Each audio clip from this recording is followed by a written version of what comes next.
Okay, awesome. My character starts taking out small electronic devices. Oh God. I don't get it. He wants takes to out his cheat. pocket laser distance Oh, finder. Oh my god. okay. You know what? You get +3. You're gonna use math on this bitch. And By the power actually, of the math. guy who's running the ring toss game kind of does a radio and goes, a guy has like a measuring device. Is that to the rules? And someone radios back, no one's done it before. Is he weird? Is he cheating? He's like, no, he's just taking a really long time before throwing. Like, well, and you just hear from the radio back, like, oh, he's not causing a problem, just let him do it. You know, he still only gets three attempts, like everyone else. He's like, okay. They're like, just use your discretion. He's like, Roger. He just kind of looks at you. So how long does it take before you kind of math everything? So, okay, first things first. I'm going to have you do me a mathematics rule. Just give me one. And if you Right. succeed, I'm giving you a +3 to all your rules. I do it. Yep. So you're going to use your laser pointer to kind of gauge the distance and kind of do like a mental calculation and stuff like that? Mm-hmm. Okay, yeah, give me some rolls, baby. Got +3 to all of them.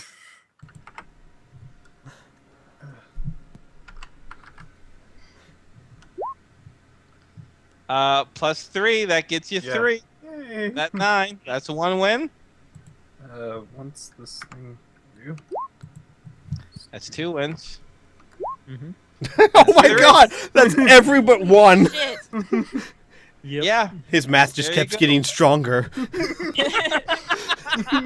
My can't God. stop. We have a math machine. You have to like take off your glasses as you're saying it. Math machine. Actually, so what happens is that now is this like the candy prize one? Piff? This is Like, specifically for the fudge. Okay. You got yourself 12 squares of fudge. And there's actually one guy who everyone's kind of noticing this. Is drawing a bit of a crowd because this is so strange. And the guy goes to you and goes, "Hey." He approaches Patrick and he goes, "Hey, buddy. I don't know if you know this, but there's a ring toss game for outside the tavern around 7 o'clock tonight. If I give you 50 credits, will you throw for me?"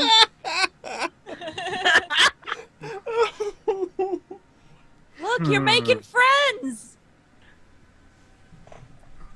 I look at the guys like, are we doing anything at that time? No, I don't think so. You guys want to join another ring toss game? Sure. Sure. Yay! Awesome. He goes, "So when they ask you for the prize, if you can do me a favor, they make their own moonshine with this festival. Mhm. And it's really great stuff. If you could win me as much of that as possible, it'd be awesome, man. Oh, More yes. than 50 credits worth." Mila's kind of look over at Al and kind of pull out his jacket and be like, "What's a moonshine? It's a type of beer. Why doesn't he just call it beer?" My character then gets like Al this sort shrugs. of like dawning look on his face where he kind of like looks up sort of at like the distance, looks down at his hand, and says, "Moonshine." Wait, is that a command? No. Okay, good. It doesn't do anything. And the guy just stares at you for a bit. He's like, "Yeah, moonshine." You're like, "I'll be there at 7 o'clock." And he leaves. He's like, "Thanks, buddy. I'll pay you afterwards. That'd be great." There's a very close word to it, which is moonlight. Yeah. I'm like, well, that's something. Okay. So we can just move to that scene where it's just people who are half in the bag, completely drunk. Everyone's just having a great time with this whole moonshine things. Everyone's in a very jovial mood because they don't have to pay for a damn thing, right? So of course, there's a few extra bouncers at the tavern, which his name is the Horn and Hornet Bar. Obviously, there's, if you do remember, there is that orc bartender, orc bouncer there, and a few more human beings too, are kind of just making sure everyone is just, they're being happy drunks. You know what I mean? Mm-hmm. So, Patrick, do you play the game? Yes. Sure. I- The guy who asked you, he kind of waves you over. He says, "Get in line. This is gonna be great." He has a couple buddies with him this time. All right, you're gonna play, right? yes. You can do the same thing. Yeah. Yeah. Me math roll, baby. Ooh. All right. Let me just. Here we go. Yeah, I love this. That's Okay, done. awesome. Yeah. So when you take out your laser pointer and do some calculations, there are a few like catcalls and ridicules being like, "Oh, what's he doing there? You're gonna blind the bottles with that, buddy, huh?" Everyone's laughing. My character stops for a second to consider if I can blind bottles and then go back to my map. Yeah. I love Patrick. I can just imagine looking up going, you can't blind bottles. And Yes, you? the calculations. Hurry up and throw! I'm getting sober over here. Another laughter. Some guy's vomiting in the corner. But you can go ahead and roll if you like now. +3. What? +3 to your rolls. So go ahead and get it going. That's one success. Everyone's just like, they're like, luck. That's 2 successes, and now the crowd is like, the roars are less laughing at you, and now they're cheering you on. And finally, and yeah, that's 3. It was like, holy shit! And now they're trying to convince the runner of this alcoholic game that, like, hey, if he takes my turn, that just counts as a new one, right? They're all trying to convince him, and it's not working. But the one guy is really happy. He's like, so here's a big question for Patrick. Do you request moonshine, bottles of moonshine as a payment? Yeah, I think you would. Yeah, there's whiskey, moonshine, a few other hard liquors as well. Just in these small bottles. They're not full bottles of it, but, half bottles of the stuff. I go over to him with the 3 bottles, and then I pull out a test tube, which is a fairly small glass thing. And I go like, "Can I have this much of your moonshine?" And the guy's like, he's like, "Yeah, sure, buddy, whatever." And I pour a bit of the moonshine in there, cap it, and give him the 3 bottles. And he's just cheering. He's like, "Woo! Math!" Down the street with his buddies following him. He's sharing the moonshine. They're getting shit-faced thanks to you. Yay! Math. Hey, Piff. I wonder if the moonshine is pregnant. He looks up for a second. No, that's not a thing. Yeah. Everyone, let's recap here. Math has destroyed a Fury Beetle, helped destroy whatever that horned demon is, and now gotten people moonshine. The lesson is stay in school. I got Yeah. And fudge. And fudge. And fudge. And fudge. Oh, So, there is so let's just go quickly, not quickly, but the 3 main stage shows that are going on, okay? The first night, it is the big song and dance, right? And, what am I going to say? So do you guys partake in any of the dancing or anything like that? Yeah! Okay. No, Tom won't. Okay, fair enough. Patrick? He actually does look at Tom and kind of extends his hand like, "You want I don't think Tom wants to dance. No. Okay. Thank you. I And would it's all like very- to it's all watch. very- okay, fair enough. And it's all very upbeat festival folky stuff, right? No slow music or anything like that. It's not like a high school dance. It's all upbeat fiddles, guitars, strings, a few, wind instruments, the whole thing. So Allie, you want to dance? Thanks, but no thanks. I'll pass. Mila's gonna run over and grab Patrick's arm then and pull him in. nice. All right. So you guys dance the night away as much as you wish. But it's- Clumsily moving his legs. Don't worry, Mila will make you look good. She's like, Yeah. you're doing so good. You're so good at dancing, Patrick. Aw, that's a nice little Just looking moment. down at his feet constantly, trying not to trip over himself. Oh, Is he still wearing his hard hat while he's dancing? Yes. Oh god. nice. Oh, Awesome. man. So yeah, you dance the night away. It's a wonderful time. Very uproarious crowd. You even see Perrin getting in there and dancing a little bit too. which is Out of pretty curiosity, nice. what has Alicia been doing this whole time? Oh, God. Alicia has actually. She actually. That's an excellent question. Perrin's post, because of the higher influx of individuals, have hired temporary people to act as additional guards. And Alicia has been doing that for these 3 days. However, she does get some downtime. We're going to say you would have seen her during the drunken ring toss for sure. And a few, Tom would have seen her during one of the Firebrand's shows. She's there at the dance as well. She's at all the main events. She mostly is doing the daytime, like the morning and afternoon kind of shift, so to speak. So I don't want to forget her because she's well liked in the group and she likes you guys too. I did kind of forget about her though. So I did too, but I was caught up in the moment. I was actually going to ask her if Mhm. she was around for dancing, because my character was Oh. actually sort of terrified to ask Mila, because I was... He was thinking about, like, getting whipped around or something. okay, yeah. You know what? And Alicia says, you know what? What the hell, hon? Yeah, I'll dance with you. So she'll dance with them. She's very Mila patient. got Now, me. now, if you want, though, Mila, you can always cut in and dance with Patrick a little bit, and cut in and dance with Alicia a little bit. Like it could be like a whole. I mean, because the music's going on for hours.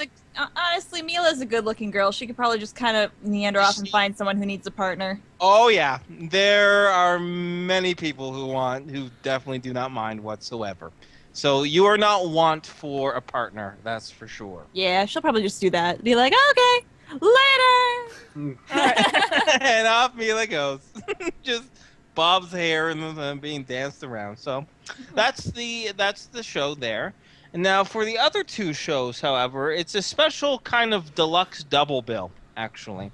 That parents arranged. I mentioned that a lot of times it's just a main stage show itself as a presentation and the movie itself as a presentation. Well, for both nights 2 and 3, there's a 40-minute stage play, followed by a pre-riffs movie. Both of the plays are very comedic. One of them is making fun of the Coalition, where it's almost like a very vaudeville type of thing, where because the Coalition has kind of an emperor, so to speak. His name is Emperor Prozac, and he is kind of lampooned a little bit. They have this big kind of paper mache head of the guy, and he's chasing after people, and he can't quite catch them, and that sort of thing. Very, very comedic, very, very slapstick. Most of the crowd really likes it. There's some people who grumble and they think it's in poor taste and how it's not fair to make fun of him because he's done so much good, that type of thing. So because of those rumblings, the second comedic show is something that everyone can get behind, and it's about this wacky adventure. All the kind of kids are kind of tucked into bed around this time. On the third night, we'll just say. On the second night, they stay up so they can watch a movie. But anyways, for the stage show for the third night, where they encourage to bring all the little ones in the bed, it's about a crazy adventure of a ley line walker who goes through a bunch of different rifts and have some, crazy adventures. But all the adventures are steeped in like heavy sexual innuendo. We'll just say. So it's kind of like a body not like Boday, but Bawdy, like a body type of show. It's not crass, and it's certainly not pornographic, but it's just like, I don't know, just a lot of inside jokes and innuendos and stuff like that, and the crowd really likes that. Like the Canterbury especially- Tales or something. Yeah, very similar to that. So the pre-riffs movies for night 2 is Star Wars Episode 1: The Phantom Menace. It'll get shut down And by the Twitch. kids love it. They love it. So they stay up for that. And the crowd really, really, really likes it as well. They follow it relatively well. It's sci-fi, right? Sorry, you guys, you can form your own opinions of it, of course. But the really nice thing is that it's a pre-riffs movie, but it doesn't require knowledge of the pre-riffs. Like, it's its own self-contained sci-fi story, right? So you don't need to know anything about the golden age of humanity or the 20th or 21st centuries, do you? You just No, you don't. Yeah. it's the movie, right? Plus, there's some really good action with the Jedis and the fight at the end, so people will really, really like that. And the kids fucking love Jar Jar Binks or whatever, right? Mila's So that's laughing really- at all the Jar Jar Bink moments. So, and the movie, the third movie for the night, the movie that's played on the third night is a little movie called Die Hard. Oh. And that one is an action movie, and the crowd really likes that. They don't really follow, and I don't think you guys would follow, with the exception of maybe Patrick, who would kind of more study it in more of an anthropological type of way. But the majority of people don't get like any of the references or even some of the stuff, but they definitely get the action, and they love the action on it, right? And they're clearly able to identify, the good guy and the bad guy, and they cheer when, Hans What's-His-Face falls off the roof and all that good stuff. So, but both movies are very, very well received. So, yeah, that's the entertainment for the festival. Is there anything in particular you guys would want to... I think we might end cap the session here before we start the preparations for the shows themselves and the travel. But did I miss anything that you guys wanted to interact with? Like I said, I unfortunately accidentally overlooked Alicia. So if you have any conversations you have with her or anything like that, feel free. During the can Mila- body thing, Yeah, sorry, go ahead, Piff. during the body act, my character is actually just offhandedly taking notes about the names and areas. Okay, give me a monster lore and magic check. All right.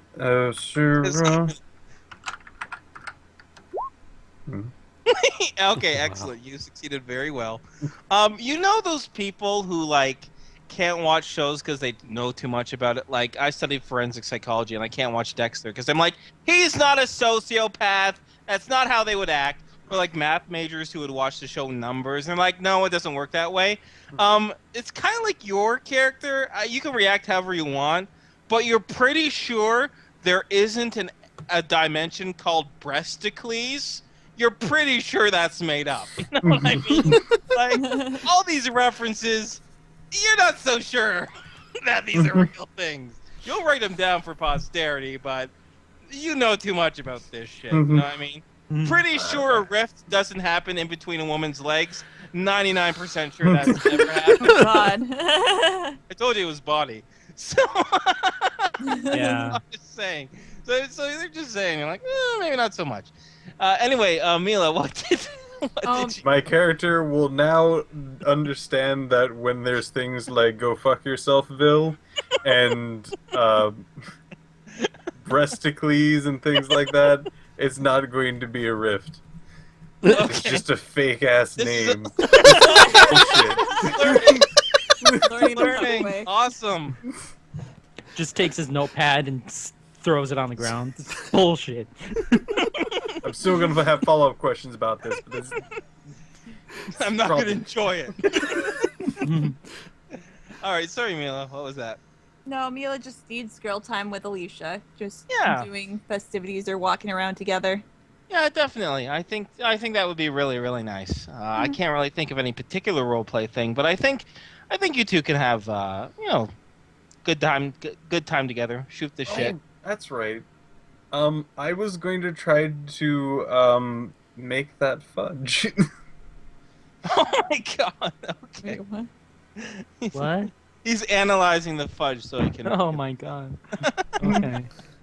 Give me a chemistry roll. I Figure have it out. chemistry and cooking. Oh, there you go. Or do I even have chemistry? Uh, I might be able to help with my cooking. Oh, there you go. Yeah, you can have a little cooking adventure during the day. It's a little off on that one. It's 54. Okay. Well, just say you can't quite get the right ingredient to get the right viscosity. Ooh, fancy word. Viscosity Yeah. of the fudge. So it's like it's a little runny. You know what I mean? You're like, so you have to try again later. But the good news is you've been able to figure out what the ingredients are. Excellent. We'll just say instead of using like white sugar, you use brown sugar, and that kind of fucked things up. Yeah. Okay. You to try. Yeah, we can say Mila and Alicia, like some of the daytime shows, like the Storytellers or the Jugglers or either Van Canto shows. You can have yourself like a bit of a girls' night, so to speak. I'd like that. Oh, awesome! Yeah, consider it done. Yay! I would. In the meantime, sorry. I was gonna say I would say that at certain points during the day, because there's so much around and so much going on, Al would just excuse me sit kind of around or in huge crowds and just practice using the new hearing to pick out conversations out of the throng. to filter out. Right. Okay. Yeah, definitely. As for Tom, my only things are after the movies, which are first for the body thing. Most of everything goes over his head, Okay. All right. Cool. but he's writing it down. All right. So we have breasticles and 2 notepads. That'll be interesting. I just like, don't bother. These aren't real. Don't bother. I like to think that you're both like taking notes during this, and then like Patrick leans over slightly to the side and whispers, "Don't bother. These things aren't real." Just comes back. Tom looks really, really sad and then rips out that I page hope- in his notebook. Aww. I hope Sad. somebody like heard me say those aren't real. Oh my god! Yes. The guy behind him goes, "Yeah, they look pretty real to me, but you'd have to get a hands-on experience." I just realized I that. look Oh back my to god! Renata, I'm like, yeah. Wait. There's two. There's Yeah. 2 guys in the audience watching the play, writing things down on notepads. That is an actor's nightmare. That's true. They're being reviewed. Yep. Yeah. My god! No one told me this was review night. Oh God, we've all Oh. been there. Yeah. My makeup And- sucks tonight. It's like I messed up that line. After the Phantom Menace, Tom thinks that he is a Jedi. I'm just putting that out Aww. there. He is going to later on tonight take the sword and go outside and play around with it. Oh, okay. Sound with his face or with his mouth. Aw, that's so well, cute. he can make it glow. Yeah, he can. Yeah, and you don't, even if you mess up, you can't burn yourself. Right. Yeah, it's true. And as for Die Hard, he likes it. Yeah. Doesn't know why, but he likes it. Damn good movie, that's why. It goes beyond the ages. Also, you guys might have recognized this guy named Bruce Willis is in both of these. He's also in Armageddon. He Wait looks. a second. Wait a second, but wait. We watched Die Hard later, but he looked younger. Yeah, not only that, but this is kind of confusing because I guess you guys know what actors are, but it's kind of strange that. That's interesting. Interesting coincidence, isn't it? Well, Yeah. and he died at the end of the first movie. How is he back? Yeah, how did they get the actor to come back? He died. He No, died. see, this is earlier in his life. He did this, and then it was Armageddon. Oh, and then It's he a prequel died. to Oh my Armageddon. Yeah. It's a Bruce prequel Willis to must have been You heard it really here, powerful. folks. Die Hard is a prequel to Armageddon. Hey, in the far-flung future where half the world is blown up, yeah, makes sense. Yeah, makes sense. All right. Talk about taking a sequel in a completely different direction. So I think I'm gonna wrap things up tonight. Is there any final notes that you guys want to do? That seems to be all covered. Yeah. Okay. On my end. I'm good. I look forward to the next session. Yeah, Woohoo. so yeah, we got to. Yeah, that was really fun actually. That was Mhm. amazing. That was Of really fun. non-conventional